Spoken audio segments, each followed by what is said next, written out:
Focus à présent sur un outil pliant qui ne quittait jamais nos anciens et qui a retrouvé finalement ses lettres de noblesse auprès des jeunes générations. Et oui, c'est le couteau de Nontron. Au cœur du Périgord se trouve la dernière usine qui fabrique depuis le XVe siècle le plus vieux couteau de France. Pour réaliser ce fleuron de notre patrimoine, il faut un savoir-faire unique et bien sûr une météo favorable.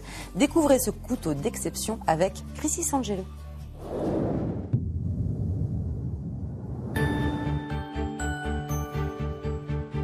Nous sommes au cœur du Périgord vert, sur une terre connue pour la richesse de ses massifs forestiers et l'eau froide et pure de sa rivière, le Bandia. Grâce à ce terroir, depuis toujours, on développe ici un savoir-faire unique, la coutellerie. Nous, on ne laissera pas de traces, mais le couteau restera, je l'espère, le plus longtemps possible à Nontron. Bienvenue donc à Nontron, à 50 km de Périgueux. Nous y avons rencontré des artisans passionnés qui fabriquent le plus vieux couteau de France. Il a su traverser les siècles et sa fabrication n'a jamais arrêté. Depuis le Moyen-Âge, ce territoire a développé une activité métallurgique grâce à la qualité de ses eaux, mais aussi de son bois. Chênes, châtaigniers et acacias bordent cet étang et s'épanouissent sous le climat tempéré et arrosé de la Dordogne. Il tombe près d'1 mètre de pluie par an. C'est bien au-dessus de la moyenne nationale. Globalement, c'est assez doux, mais il y a des hivers quand même très rigoureux qui ont provoqué le gel de certaines essences, les châtaigniers, les chênes et les plus touchés, les noyers. Et c'est au cœur de cette nature généreuse que François, ébéniste et coutelier, a relancé il y a 8 ans ce moulin à l'ancienne. Un véritable rêve d'enfant. C'est parce que je suis un amoureux des vieux métiers. J'ai voulu recréer tous ces métiers à l'ancienne qui font partie de notre culture, de notre patrimoine, ces vieux outils qui ont une âme, où tous nos anciens s'en sont servis. C'est une authentique forge traditionnelle que François a recréée ici. Bernard le forgeron y façonne les lames, quelle que soit la saison. C'est un temps parfait pour forger aujourd'hui. Pourquoi? On voit la couleur du métal et c'est idéal, il ne fait pas trop chaud devant la forge déjà. Je veux réduire le métal le minimum pour mettre un morceau de bois sur le manche pour tenir la lame. Le manche des couteaux est fabriqué grâce à plusieurs essences de bois. Ici, nous avons du gaillac, un bois qui vient de Guyane. Ici, nous avons une essence locale, le noyer. Voilà, du buis fraîchement récolté. Mais ce bois emblématique de la région est depuis peu victime d'une envahissante chenille, la pyrale. Malheureusement, le stock est volumineux à cause de la pyrale. C'est un papillon qui, depuis quelques années, est en train de faire crever tous nos buis. Donc, on le coupe plus tôt que prévu. Le plus célèbre couteau de la ville, le Nontron, est donc fabriqué avec du buis. Et c'est grâce à la coutellerie, fondée en 1928 par Alphonse Chaperon, que perdure ici cet artisanat unique. Claudine est la dernière propriétaire des lieux. C'est effectivement, oui, le plus vieux couteau de France qui est perduré parce que, bon, la France comptait, à peu près chaque région avait son couteau propre un petit peu, mais le Nontron, lui, a traversé le temps. Et les couteliers de la cité ne reculaient d'ailleurs devant aucun défi pour prouver la maîtrise de leurs gestes.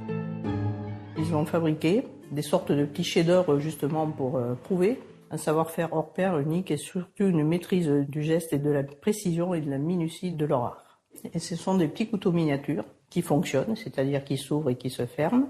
Et le summum, ils ont fabriqué des petits couteaux miniatures qu'on renfermait dans un noyau de cerise. Là, c'est quelques millimètres. Presque un siècle après, ce savoir-faire est toujours intact chez les couteliers. C'est vraiment une passion, c'est plus qu'un métier. Je veux dire, pendant 17 ans, je fais 16 ans que je suis là, c'est vraiment une passion. Et évidemment, Benoît, en bon nontronais qui se respecte, porte en permanence une lame sur lui. Oui, j'ai toujours un couteau de Nontron. Pour n'importe quoi, pour casser la croûte, pour bricoler, couper une corde. Moi, dans ma famille, j'ai toujours vu des couteaux de Nontron. Les grands-parents en ont toujours eu un dans la poche.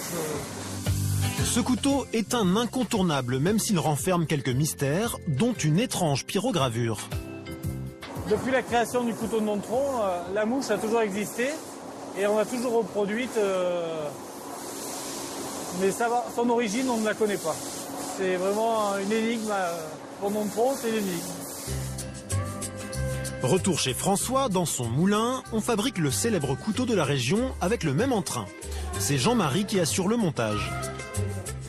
Là, c'est-à-dire, je vais faire la première partie, c'est-à-dire, je vais d'affleurer les plaquettes sur les platines. Voilà. Et là, on va attaquer la deuxième partie, c'est-à-dire qu'on va carrément faire la forme du manche. Et ça va se faire avec l'œil, un petit peu le coup de main, donc la façon d'appuyer sur le manche, donc on sait à peu près où on passe, voilà. Finalement, chaque couteau va avoir ses petites imperfections, ses petites choses, et donc c'est ce qui va faire un couteau unique. Finalement, on part d'une pièce brute pour arriver de quelque chose qui est fini et qu'on a pris depuis le départ. Donc c'est toujours appréciable. On a travaillé les premières pièces, on a cherché les morceaux de bois, on a essayé de trouver le joli bois, on a essayé de la sortir, de le mettre dans le bon sens sur nos 10 fils. Donc il y a tout un travail qui est appréciable. C'est pas une œuvre d'art, mais on essaye qu'il y ait toujours le petit plus qui fait que voilà, ça soit parfait. La coutellerie en Périgord vert est même aujourd'hui mondialement reconnue. Grâce à ces passionnés, le couteau de papy a pris un sacré coup de jeune. Aussi loin que je me souviens, c'est mon grand-père, celui qui était maréchal ferrant, forgeron, qui m'a vraiment donné la passion du couteau. Et de plus, mon autre grand-père travaillait le bois. Donc le couteau associe les deux métiers, l'acier et le bois. Sur cette pièce-là, je réunis mes deux grands-pères. Voilà, et j'en suis encore plus heureux.